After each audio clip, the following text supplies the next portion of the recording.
आपण माने आम चैनल पाई परिबे संपूर्ण ओडिया मीडियम रो नुआ सिलेबस अनुसार गणित विज्ञान और इंग्राजी रो पाठर आलोचना और तार प्रश्नोत्तर ता सहित ओडिया व्याकरण इंग्राजी व्याकरण और गणित ट्रिक गोटे पर गोटे वीडियो बैक टू बैक पाइबा पई हमर YouTube channel easy learning Odia को सब्सक्राइब करि रखंतु जहा फल कोन हबो जेते वीडियो सब अपलोड हबो आपन को पाखरे सहजरे पहुंची जिवो हम वीडियो भल लागुतले गोटे लाइक करंतु संग मन को सहित शेयर करंतु और आपन को केमति लागला हमकु कमेंट रे निश्चय जणांतु और जदि आपन वीडियो रो पीडीएफ पाइबा को चाहछंती ताहले हमर Telegram channel easy learning Odia को मध्य जॉइन हेकी रहंतु। हेलो पिला माने समस्त को हमर आवक नवा वीडियो रे स्वागत।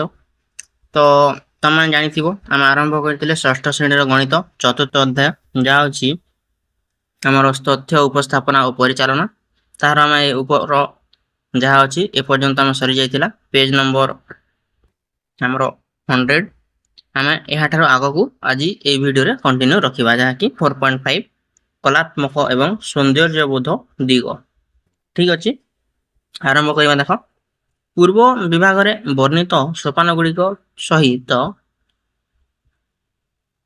तथ्य गुड़िक चित्र माध्यम रे उपस्थापन करबा समय कलात्मक एवं सौंदर्यबोध दिग को हम विचार को नेले उपस्थापना अधिक आकर्षणीय और प्रभावशाली होई परिबो। देखो आमे जेमति करिचे ता सहित हम कोन करबा आ टिके सुंदर कोइ सजेबा बेले ताको आ देखिबा को मध्य आखि को सुंदर लागिबो पढ़िबा को मध्य मजा लागिबो बुझियला। तो प्रथमतः चित्र लेख एवं किंबा स्तंभ लेख रे तथ्य उपस्थापन करबा समय रे एही लक्ष्य करा जिवो जे यह आंकिबा पई थिबा उद्दिष्ट कागज स्थान मध्य रे रहि पारुथिबो। लेख चित्र अंकन पूर्व उपयुक्त स्केल व्यवहार रो नियंत्रण करा जिबा उचित। एही यह मध्य आम आवश्यक जे तथ्य उपस्थापन को आकर्षणीय तथा दृश्यमान करिबा ओ प्रशंसा करिबे। आस एक उदाहरण नेबा एठारे प्रत्येक महादेश रो सबुठारु उच्च पर्वत रो नाम पई एक सारणी दिया जायछि ताहाकू मीटर रे केमति दर्शा जायछि देखिबा। जेंति महादेश उच्चतम पर्वत आ उच्चता हमरो एशिया हमरो महादेश सबुठारु बड़ महादेश तार उच्चतम पर्वत हला एवरेस्ट जहा कि 8848 मीटर अछि। तापर दक्षिण अमेरिका रो आकानकोगुआ 6962 मीटर। तापर उत्तर अमेरिका रो डेनाली 6194 मीटर। अफ्रीका रो किलिमंजारो 5895 मीटर आ यूरोप रो अल्ब्रुस 5642 मीटर। तापर अंटार्कटिका रो विंसन मासिव 4892 मीटर। ऑस्ट्रेलिया रो कोस्कुइस्को 2228 मीटर।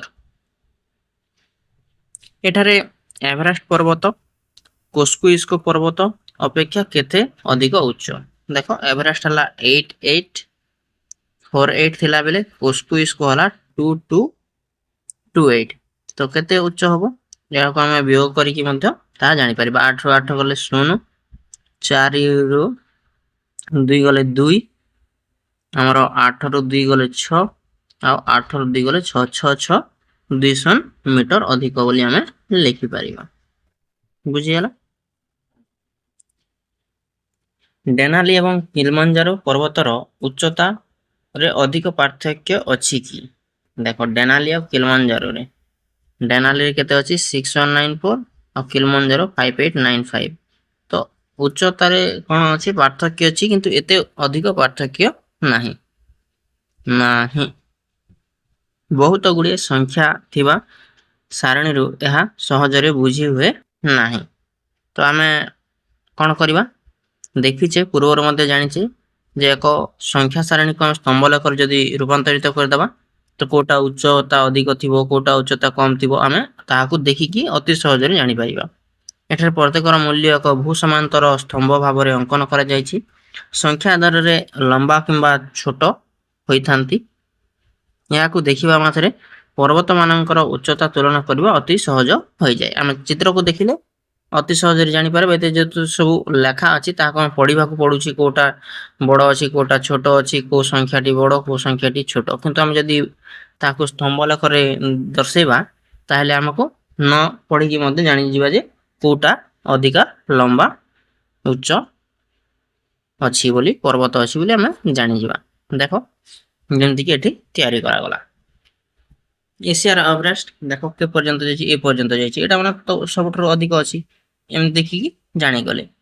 ଦକ୍ଷିଣର ଆକଙ୍କୁଆ ତାହାର ଟିକେ ଛୋଟ ଅଛି, ତାପରେ ଆମେରିକାର ଡେନାଲି ଆଉ ଟିକେ ଛୋଟ ଅଛି, ଆଫ୍ରିକାର କିଲିମାଞ୍ଜାରୋ ଟିକେ ଛୋଟ ଅଛି। ଏମିତି ଭାବରେ ଆମେ ଅଷ୍ଟ୍ରେଲିଆର କୋଇସ୍କୁଲେ ସବୁଠାରୁ ଛୋଟ ଅଛି ବୋଲି ଆମେ ଅତି ସହଜରେ ଜାଣିପାରିଲେ। ଏଥିରେ କୌଣସି ଆମକୁ ପଢିବାକୁ ମଧ୍ୟ ପଡିଲା ନାହିଁ।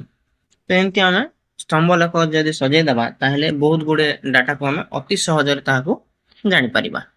ଯେହେତୁ ସ୍ତମ୍ଭ ଗୁଡିକ ଉଚ୍ଚତାକୁ ଦର୍ଶାଇଥାନ୍ତି ତେଣୁ ସ୍ତମ୍ଭ ଲେଖଟିକୁ ବୁଲାଇ ରଖିବା ଯେପରି ସ୍ତମ୍ଭ ଗୁଡିକ ଭୂଲମ୍ବରେ ରହିବ। ଏହାକୁ ଦେଖ ଏମିତି ଭାବରେ କରାଯାଇଛି, କିନ୍ତୁ ଏଟାକୁ ଯଦି ଆମେ ଉଲ୍ଟେଇ ଦେବା ତାହେଲେ ଏମିତି ଉପରକୁ ହେଲେ ଆମେ ଆହୁରି ଭଲ ଭାବରେ ତାହାକୁ ଜାଣିପାରିବା। ଯେମିତି ଦେଖ ଏଠି ତଳେ ଦିଆଯାଇଛି, ଏଠି ଆରାମରେ ଜାଣିପାରୁଛେ ଆମେ,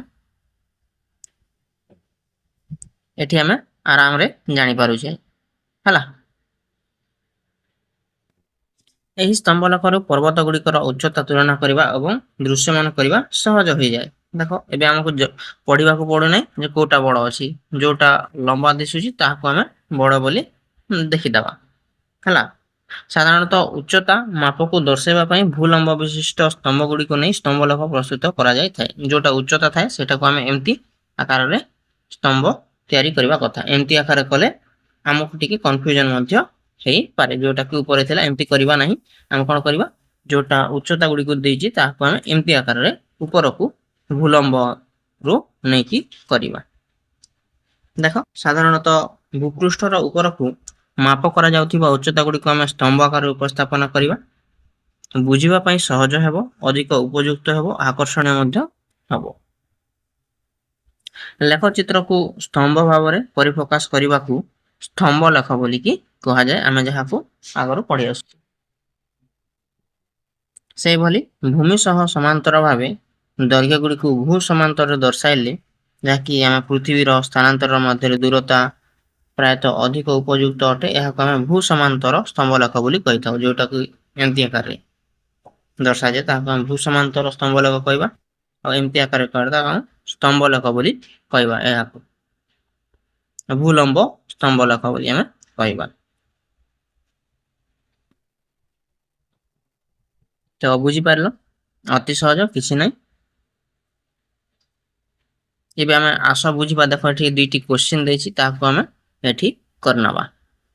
ଏବେ ଯାହାକି ଏଇଟା পেজ ନମ୍ବର କେତେରେ ଅଛି ଦେଖିନିଅ, পেଜ ନମ୍ବର 103 ରେ ଅଛି। ପ୍ରଥମ କ୍ୱେଶ୍ଚିନ୍ କଣ କହୁଛି, ଯଦି ତୁମ ବିଦ୍ୟାଳୟରେ ପ୍ରତ୍ୟେକ ଶ୍ରେଣୀର ସବୁଠାରୁ ଉଚ୍ଚ ଶିକ୍ଷାର୍ଥୀ କିଏ ଜାଣିବାକୁ ଚାହିଁବ, ତାହେଲେ ତୁମେ କେଉଁ ପ୍ରକାର ସ୍ତମ୍ଭ ଲେଖ ନେଇ ସ୍ତମ୍ଭ ଲେଖକୁ ପ୍ରସ୍ତୁତ କରିବ ଓ କାହିଁକି। ଏହାକୁ ଦେଖ ମୁଁ ଗୋଟେ পেজ ଆଣୁଛି ଆଉ ସେଠି ଲେଖିବାକୁ ଚେଷ୍ଟା କରୁଛି। ତ ଆମେ ଯଦି 1 ନମ୍ବର ଯଦି ଉତ୍ତର ଦେଖିବା କେମିତି ଲେଖିବାକୁ ପଡିବ, ତାହେଲେ ଏମିତି ଆମେ ଲେଖିପାରିବା ଯେ ଦେଖ 1 ନମ୍ବର ଶ୍ରେଣୀର ଛାତ୍ରଛାତ୍ରୀଙ୍କର ଉଚ୍ଚତା ଯଦି ମାପିବା ପାଇଁ କିମ୍ବା ତାହାକୁ ପାର୍ଥକ୍ୟ ଯଦି ଦର୍ଶାଇବାର ଅଛି, ତାହେଲେ ଯେକୌଣସି ଜିନିଷର ଉଚ୍ଚତାକୁ ମଧ୍ୟ ଆମକୁ ମାପିବାର ଅଛି, ତାହେଲେ କଣ କରିବାକୁ ପଡିବ, ଆମକୁ ଭୂଲମ୍ବ ସ୍ତମ୍ଭ ତାହାକୁ ଦର୍ଶାଇବାକୁ ପଡେ। ଏହାର କାରଣ କଣ ହେଲା, ଏମିତି କରିବା ଆମେ ଭୂଲମ୍ବ ସ୍ତମ୍ଭକୁ ବ୍ୟବହାର କରିବା। ଏହାର କାରଣ ହେଲା ଆମକୁ ଯେକୌଣସି ଜିନିଷର ଯଦି ପାର୍ଥକ୍ୟ ଯଦି ଉଚ୍ଚତାର ଦର୍ଶାଇବାକୁ ହେବ, ତାହେଲେ ଆମେ ଅତି ସହଜରେ ତାହାକୁ ବୁଝିପାରିବା। ଏମିତି ଭାବରେ ତମେ ତାହାର ଉତ୍ତର ଲେଖିନେବ। ଦେଖ ମୁଁ ଯାହା ଲେଖି ନେଇଛି ଟିକେ ଭଲ ଭାବରେ ଦେଖିନିଅ ଆଉ ନିଜ ଖାତାରେ ଲେଖିନିଅ। ଏଇଟା ହେଲା 1 ନମ୍ବର। ଏବେ ଆମେ 2 ନମ୍ବର ଆଡକୁ ଯିବା, ଦେଖିନେଲ,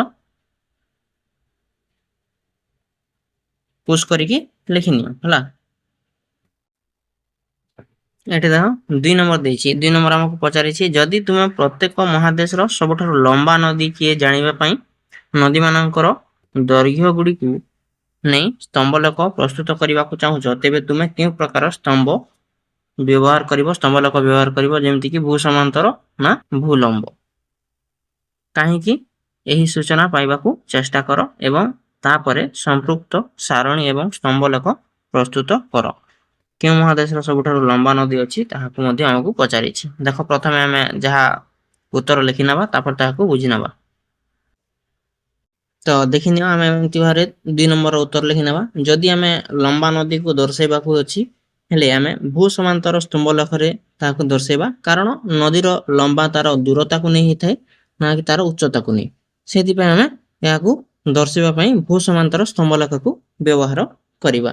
ତାପରେ ଗୋଟେ ତମକୁ କଣ ସ୍ତମ୍ଭଲେଖ ତିଆରି କରିବାକୁ କହିଥିଲା, ତ ସେଇଟା ଆମେ ସ୍ତମ୍ଭଲେଖ ମଧ୍ୟ ସବୁଠାରୁ ବଡ଼ ନଦୀକୁ ଜାଣିବା ପାଇଁ ସ୍ତମ୍ଭଲେଖ ତିଆରି କରିଦେବା। ଦେଖ ଏଠି ମୁଁ କରିଦେଇଛି ଗଙ୍ଗା, ଭୋଲଗା, ୟାଙ୍ଗଥେ, ଆମାଜନ, ନୀଳ ଏମିତି ଅଲଗା ଅଲଗା ସବୁ କଣ୍ଟ୍ରିର ନଦୀକୁ ନେଇକି ଗୋଟେ ସ୍ତମ୍ଭଲେଖ ତିଆରି କରିଦେଇଛି। ଦେଖ ତାହା କେତେ କେତେ ଅଛି ଆମେ ଖାଲି ଦେଖିନେବା। ତ ଏମିତି ଭାବରେ ଯଦି ଆମେ ଗଙ୍ଗା ନଦୀ କି ଜାଣିଛେ ତ ସେଇଟା ପାଖାପାଖି 2500 କିଲୋମିଟର ହେଇଥାଏ। ତ ଆମେ ଏଟାକୁ 2500 କେମିତି ହବ, ଏଠି ହବ, ତ ଏଟାକୁ ଆମେ ଏ ପର୍ଯ୍ୟନ୍ତ ବଢେଇ ଦେବା।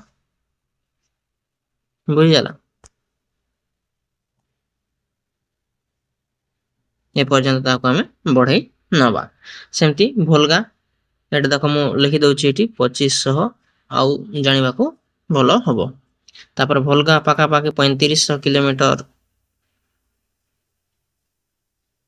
ନଦୀ ଅଟେ। ତ ତାହାକୁ ଆମେ ଦର୍ଶାଇବା ପାଇଁ ଏମିତି ସ୍ତମ୍ଭଲେଖ କରିନେବା। ଏଠି ଆମେ 3500 ଲେଖି ନେବା। ତାପରେ ୟାଙ୍ଗଥେ ନଦୀ ପାଖାପାଖି 6300। ତ ଆମକୁ ଦର୍ଶାଇବାକୁ ପୁରା ବଡ଼ ଗ୍ରାଫ ନେବାକୁ ପଡ଼ିବ। 6300 ବୋଲି ଆମେ ଏଠି ଲେଖି ନେବା। ତାପରେ ଆମାଜନ ନଦୀ ପାଖାପାଖି 6400, ଏହାଠାରୁ ଆଉ ଟିକେ ବଡ଼ ହବ ହେଲା। ତ ଏହାକୁ ଦର୍ଶାଇବା ପାଇଁ ମଧ୍ୟ ଏମିତି 6400 ଏମିତି ଗୋଟେ ସ୍ତମ୍ଭଲେଖ ତିଆରି କରିନେବା। ତାପରେ ସବୁଠାରୁ ବଡ଼ ନଦୀ ଆମେ ଜାଣିଛେ ନୀଳ ନଦୀ, ଯାହାକି 6600 ହେଇଥାଏ। ତାହାକୁ ଆମେ ଏମିତି ଦର୍ଶାଇ ନେବା। 6600 ଏମିତି 50-60 ଏମିତି ହେଇଥାଏ, ସମଥିଙ୍ଗ ହେଇଥାଏ। ତ ଏମିତି ଭାବରେ ଆମେ ସ୍ତମ୍ଭଲେଖ ମଧ୍ୟ ତିଆରି କରିନେଲେ ଯେ ଏପଟେ ଆମେ ନଦୀକୁ ଦର୍ଶାଇଲେ, ଏପଟେ ତାହାର ଲମ୍ବକୁ ଦର୍ଶାଇଲେ। ଏମିତି ଭାବରେ ଆମେ 2 ନମ୍ବର ଅତି ସହଜରେ କରିନେଲେ। ତ ଆଶା କରୁଛି ଆପଣମାନଙ୍କୁ ଏ ଭିଡ଼ିଓଟି ଭଲ ଲାଗିଥିବ। ଭଲ ଲାଗିଲେ ଗୋଟେ ଲାଇକ୍ କରିବେ, ସାଙ୍ଗମାନଙ୍କ ସହିତ ସେୟାର କରିବେ, ଆମର ଚ୍ୟାନେଲକୁ ମଧ୍ୟ ସବସ୍କ୍ରାଇବ କରିକି ରଖିବେ।